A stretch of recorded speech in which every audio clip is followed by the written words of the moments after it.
Mayor Pro Tem. Thank you. I just have one more thing to add, but just a little bit to that. I don't think it's true that no one's caring for them. I think there's a pretty significant community at Community of Hope and other places that are absolutely trying their best with the amount of resources that they have. There's just never enough resources. And I think that's one of the things that is important to understand is that resources can't just be towards enforcement. They have to be towards all the other things that address the root causes of what's ultimately happening here, which is poverty or trauma or substance use.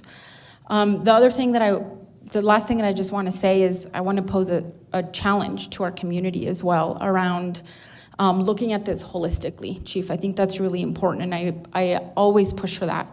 And one of the biggest pieces in this conversation of our unhoused neighbors, which, by the way, folks at 999 West Amador, that's District 4. Those are my constituents as well, right?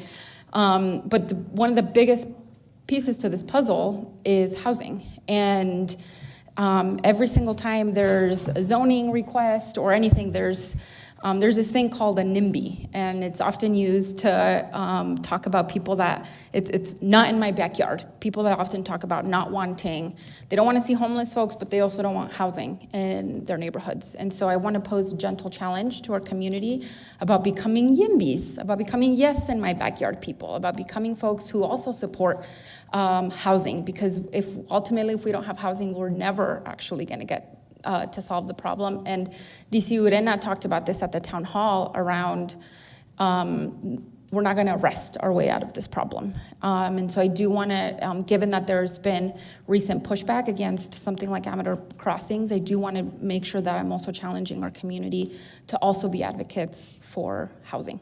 Thank you. Mayor, can Go I ahead, have one point Chief. to say? Mayor Pro Tem. And I think that's kind of the goal, is that balanced approach. And I've mentioned it before when it comes to parenting, that you have to find the balance, and that's what we're trying to accomplish. If there is no enforcement, there's no consequence. And as a parent, if your kids do something that there should be a consequence for and there's not, then it promotes other behavior and it tends to escalate and grow. At the same time, that has to be done with love, that has to be done with an amount of grace, some amount of grace. And I think we can care about the people that are less fortunate and still have some consequence so that we can actually get them out of the situation they're in.